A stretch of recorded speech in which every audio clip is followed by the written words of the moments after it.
میزان اندیشه، تحلیل و بررسی موضوعهای روز از دیدگاه کارشناسان ساحه. میزان اندیشه، برنامه تحلیلی در رادیوی فرهنگ با زیورشاهی اکتمشاه. سلام شنوندگان عزیز، برنامه این نوبتی میزان اندیشه است از موج رادیوی فرهنگ پیشنهادی شما. در این برنامه وابسته به برگزاری دور جمهوریوی فستیوال صدرنگ چکن صحبت میکنیم. ما را همراه باشید.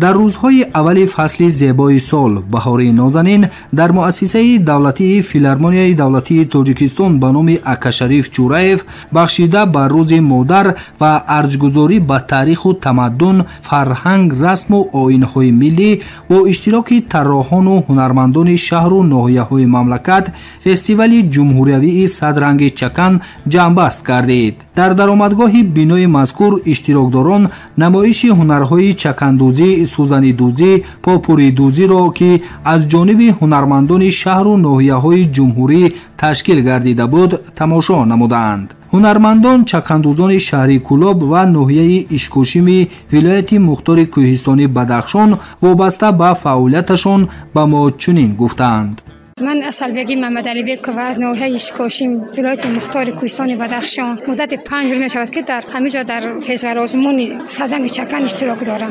در دوره اول اشتراک کرده دوره ناحیوی در شهر خارج اشتراک میکنم، در ناحیه اشکوشیم میکنم و در شهر دوشنبه هم یک بار اشتراک کرده بودم.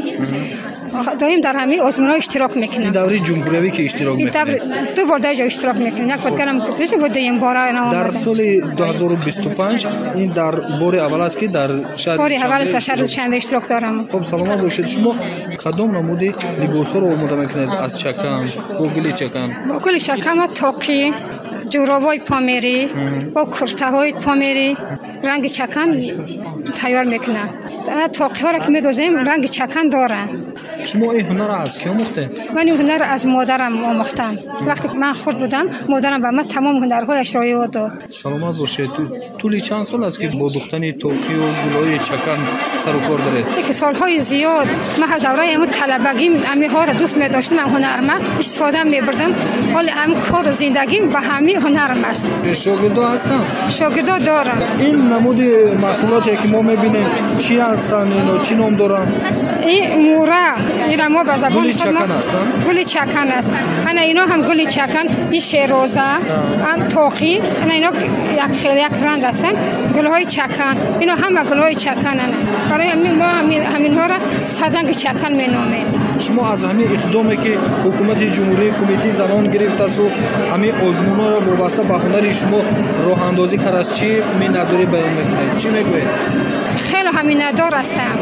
هم از کمیته زنان، از جناب حالی خیلی هم مینداری تمام مردم بدخشان، زنان بدخشان را میرسانم که همین حقوق زنان را تا کیها رسانده است. برای همین ما همه هنرهایی که اول صاحب چیز خاموشی رفته بودن با اثر نو یا کردیم، مثلا بیدار شدن با همه در نمایش میاره میمونیم.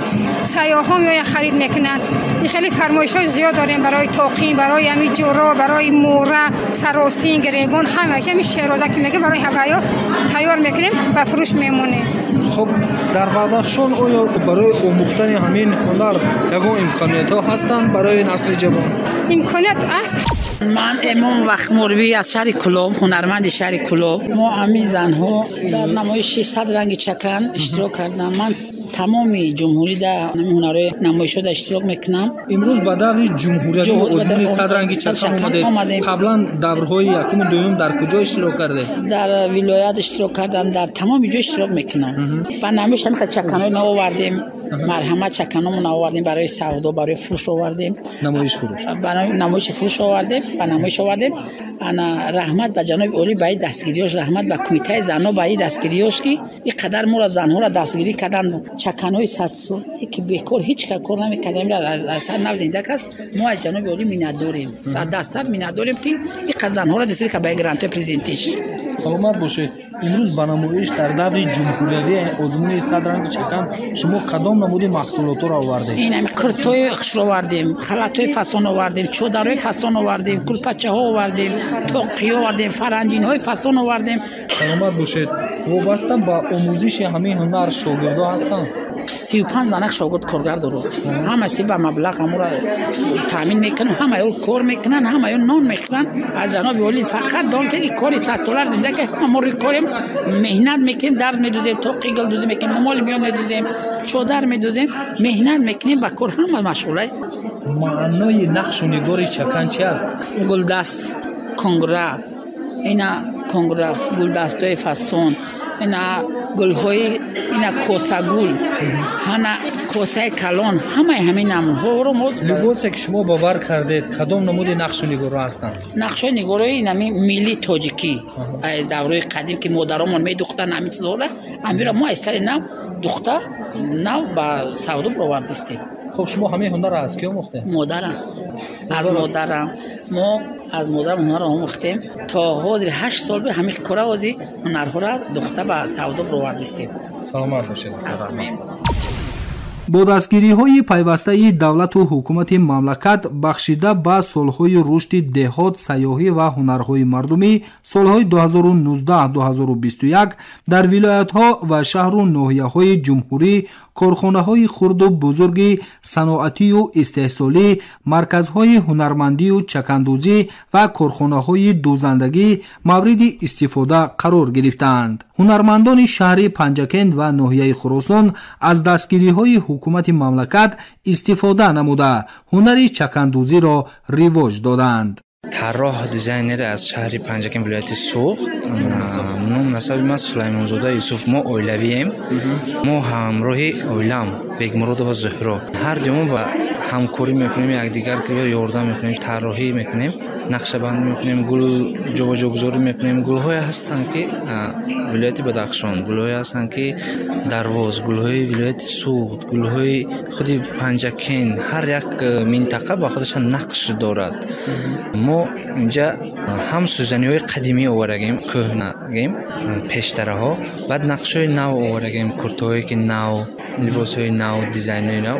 یک قسمای لباسمون در اینجا برای نمایش موندگیم، یک قسمشون درون زال برای پوشیدن دخترها آرایشی با لباسای ایدونه داریم، لباسای روزمره داریم، لباسای کرتای و یوبکای میخواین برای وای هست خیلی نداریم. کرتایی که کم گل دارد برای بانوانی که اداره ها با کار میکنن، کارگرای دولت که هستن، حاضر طلبات کشیداست که همه کرتای ملی خودمون پوشیم. همین با مهون کرتای کمگل دیزاین کردیم که همونها برای کارشون پوشیدن با اقلای باشد، پوشیده جای کار بروند. سلامت باشید. من همین مولو محصولاتی که از ما میبینیم شما با نمایش گذاشتید، چی نام دارن گلاشون؟ گل‌های سوزنی داریم اینجا گل‌های پومری از برای چی پومیر میگن؟ اونجا که منطقهش همه طبیعت کوهسار که هست و همه طبیعتش نگاه کرده گل ساختگیان. گل‌های خیلی دروازی هست و هم گل‌های درواز وابسته به منطقه شد طبیعتش.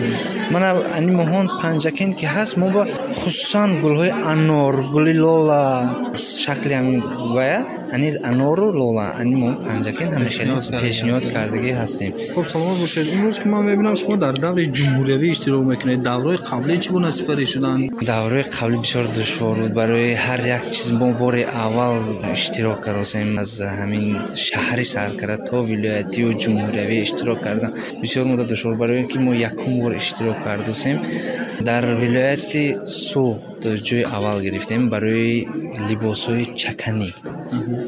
در خود شهر پنجکند دو جا گرفتیم، هم قدیمی و جا گرفتیم، یعنی سوزنی و هم خیلی قدیمی بسیار داریم. ما ایسوی هم از شهری به ولایتی گذاشتم و در اونجا دو جا گرفتیم. یک تا جای اول گرفتیم برای لباس‌های چکنی ما دستی دوز، ما همش دستی دوز. برای لباس‌های قدیمی جای دوم گرفتیم. سلامت باشید. توجه بانوان تاجیک چگونه است برای خریداری؟ برای خریداری به نهایت زیاد هستند. ما هم نگاه کنید پیش به نوروزی داریم، ایدی مدرن داریم، وار کنید همین طراح میگن در تاجیکستان همختر بسیار میگن باز کم، ما با باز کم برای اون که یا خلاف میشه که ما با میگن فلان وقت و در کار من نوروزی با در کار طراح همه بند هستن. شاگردا هستن زیاده از 23 نفر شاگرد داریم در پنجکین. ما کتی اولام وقت جدا کردم و از اینجا میریم خدا خواهد رها نشوند. برف بارشات زیاد ما ولایت سود دوردست که هستیم رها دشوار است اومده رفت. ما اونجا خودی ما کارخانه نداریم، ما خانه میکنیم. در خانه ما خونه این هنری اویلوی مادرم سوزنی میدوزن، ما کتی همسرم چکنی دیزاین میکنیم. بهتری شما از دستگیری‌های رهبری حکومت چه می‌نداری بیان؟ برای دستگیری رهبری حکومت از جمله کمیته زنان می‌نداری خود را از نام اویلمون ما اولای دهقان بودیم وقتش اندر نو طراحی و قدم موندیم. می‌نداری خود را از نام اویلمون بیان میکنیم، از نام رئیس شهرمون بیان میکنیم. دستگیریشون به حد خوب. در آینده چی گونه نقشه ها است؟ در آینده نقشه دارم که من باز دیزاین های نو کنم. طلبات ها برای ادامه من دیزاین های نو طلب کردن، گل های نو طلب کردن. با حرکت میکنیم که در دوام یک سال نیو ما 5 ماه 6 ماه و حرکت کنیم که نه زیاده از 20 گل نو برای بانوان تهیه کنیم، پیشنهاد کنیم. تشکر زیاد. ما از ناحیه عبدالرحمن جامع کارگاه دوزندگی سامان ما نمودی کرته‌های چکنی ملی قدیمی که امروز از نو احیا نمودیم برای بانوان تاجیک، برای گلدختران تاجیک، برای گل عروسکان. این همه نمودی رنگ‌های گل‌های قدیمی هستند که امروز در اینجا به نمایش آورده ایم.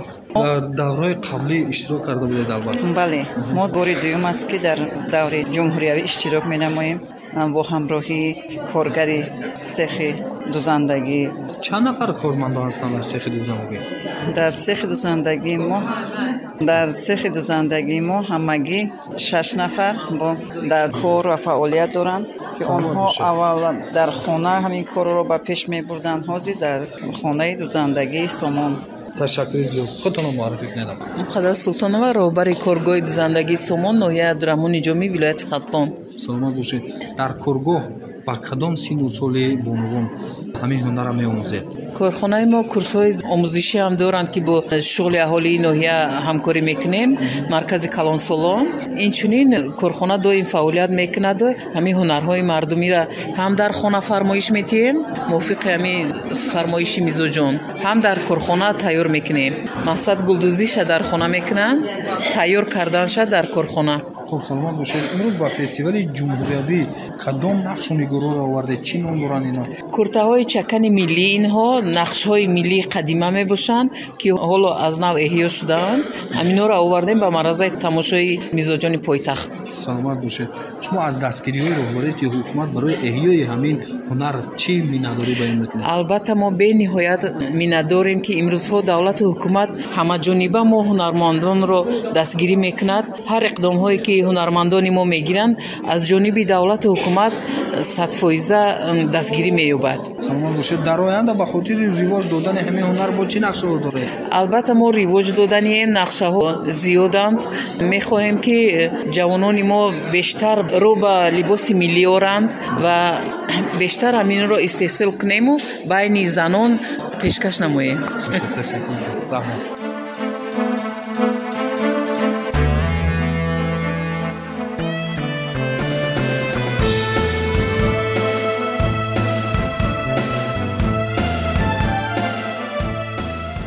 ضمن افتتاح معاون سروزیر جمهوری تاجیکستان دلربا منصوری ابراز داشت که برگزاری فستیوال جمهوریوی 100 رنگ چکن و نمایش فروش چکن و محصولات زرگری یکی از تدبیرهای مهم جهت گرامی داشتی ارزش‌های اصلی فرهنگ ملی میباشد. آن با ترغیب و تشویق لباس ملی، بلند برداشتن مقام و منزلت نقش و نگار، سوزنی‌دوزی و گلدوزی متاعهای ملی، نمایش و معرفی هنرهای والای طراحان و هنرمندان وطنی روانه گردیده است.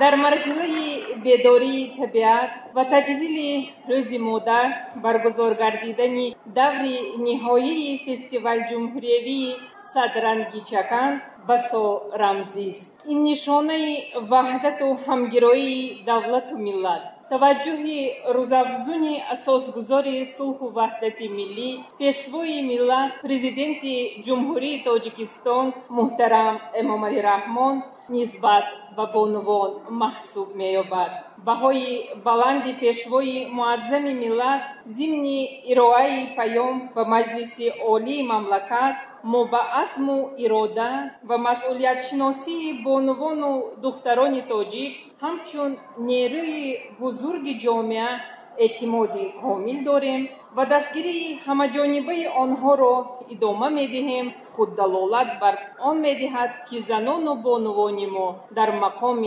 بالا قرار دارند. حاضرین گرامی داشتی ارزش‌های فرهنگی، تربیه احترام به لباس ملی، بلند برداشتن حس زیبایی پرستی، بیدار نمودن ذوق بلند اهالی به مدنیت لباس پوشی، ارجگذاری به فرهنگ و تمدن ملی در سیاست دولتی پیشوای معظم ملت مقام خاص دارد. در فاصله 34 سال صاحب استقلالی با ارادت بی‌نظیر سرور دولت در تکیه به نیروی و خرد خلق تمدن آفر صدها کنفرانسیا و همایش‌ها دایر به احیای فرهنگ و تمدن قدیمه تاجیکان، ارجگذاری به شخصیت‌های برجسته تاریخی دایر شده چندین میراث مادی طبیعی و فرهنگی جمهوری تاجیکستان به فهرست میراث مادی عمومی بشری یونسکو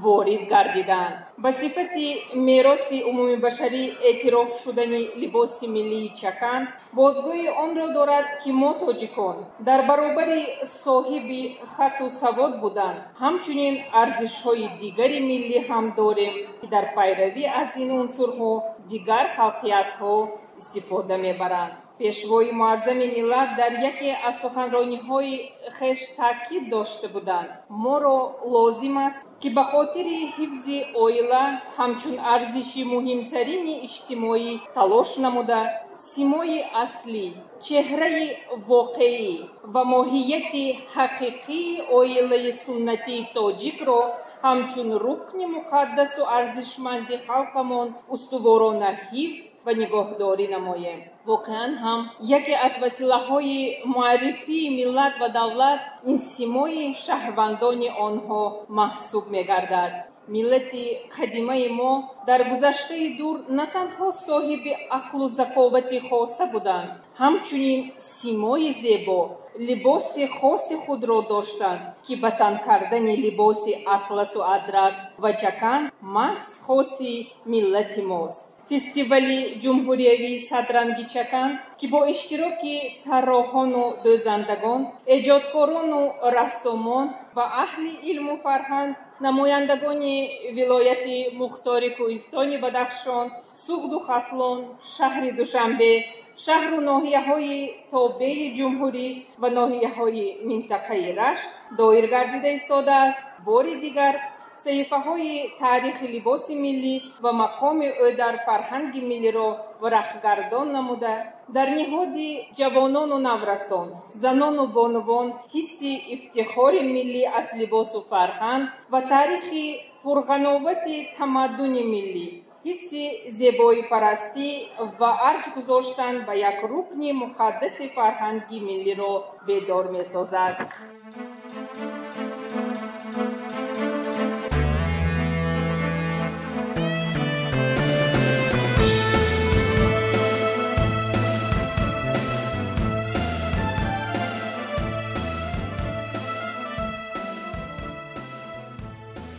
رئیس کمیته کار با زنان و عائله نزد حکومت جمهوری تاجیکستان بنفشه فیض‌الدین زاده در برآمد خویش ابراز داشت که برگزاری فستیوال مذکور امکان می‌دهد که پهلوهای تا هنوز به همگان ناروشن عنعنه‌های ملی، هنری والای چکندوزی این یا آن محل، صنعت اصلی گلدوزی، سوزنیدوزی، توقیدوزی و نوع‌های گوناگون نقش و نگار ملی دوباره احیا گردیده مورد بهره بهره‌برداری قرار گیرند. طور او در ادامه گفت: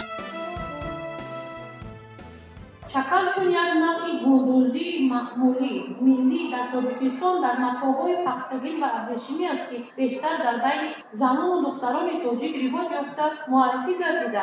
قرار شده است که صنعت چکان از نسل به نسل با شیوه استاد و شاگرد به میراث مانده است. باید قید کرد که روند جهانی شوی میدان مناسبت‌های بین‌المللی و روابط فرهنگی را فراخ نموده. ضرورت احیای عنعنه‌های فرهنگی ملی و بهداشت اصالت آن را تقاضا می‌نماید. در این راستا رشد فرهنگ ملی برای تحول مناسبت‌های بین‌المللی در سمت احیای هنرهای ملی و حفظ میراث فرهنگ غیرمادی اهمیت بسیار مهم داشته. جمهوری تاجیکستان با عنعنه‌های هزارساله فرهنگی در منطقه آسیای مرکزی موقع اولین درجه دارد. با نظر داشت موفقیت‌های به دست آورده جمهوری تاجیکستان در سمت شناخت چهره سیاسی و فرهنگی ملت تاجیک و تمدن باستانی در عرصه بین‌المللی، ما زنان و بانوان باید اصالت احیاکنی و آفرندگی، هنرمندی و چهوری خود را تکمیل داده برای ساکنان و مهمانان داخل و خارج کشور فرهنگ اصیل اجدادان را در مثال ترغیب لباس معرفی‌گر باشد. زیرا جهت تشویق و ترغیب ارزش‌های ملی، عنعنه‌های نیک نیاگان، معرفی فرهنگ و هنر بالای خلق تاجیک هم‌ساله در کشور جشنواره‌های باشکوه بین‌المللی، فستیوال و سیمپوزیوم‌ها و دیگر تدبیرهای سودمند عملی می‌گردند. هدف و مقصد برگزاری چهاربینی‌های فرهنگی بلند برداشتن احساس وطن‌دوستی و خویشتن‌شناسی، افتخار ملی، ارج گذاشتن به تاریخ و تمدن، فرهنگ، رسم و آیین‌های ملی و مردمی و معرفی صنعت و هنر بالای خلق تاجیک به حساب می‌رود. بلند برداشتن مقام و منزلت لباس ملی، سرعت و صفت تازه بخشیدن به استحصال متاع‌های گوناگون ملی از قبیل چکن و چکندوزی، سوزن‌دوزی و گلدوزی، پاره‌دوزی، چیپگری، اطلس و ادرس بافی، دوختن طاقی و جوزدان‌ها و دیگر نمود فعالیت‌های چهوری و هنرمندی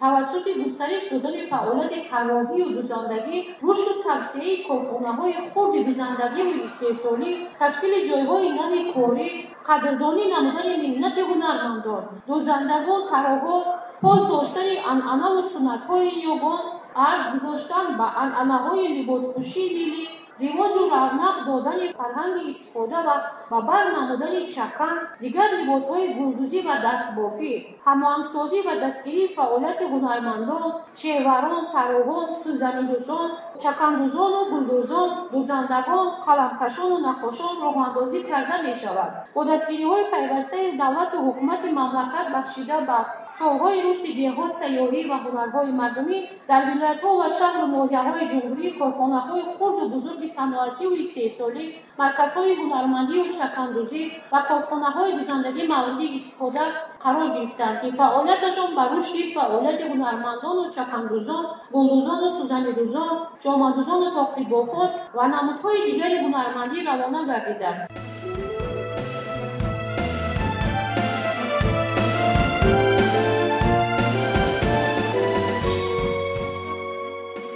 یادآور می‌شویم که فستیوال صدرنگ چکن در مملکت از سال 2018 اینجانب با مقصد بلند برداشتن احساس وطن دوستی و خویشتن‌شناسی، ارج گذاشتن به تاریخ و تمدن، فرهنگ و ادبیات، رسم و آیین‌های ملی و مردمی و با این وسیله معرفی صنعت و هنر والای خلق تاجیک در عرصه بین‌المللی گذرانیده می‌شود. فستیوال همساله با فراگیری تمام منطقه‌های تاجیکستان در 3 دور برگزار می‌گردد.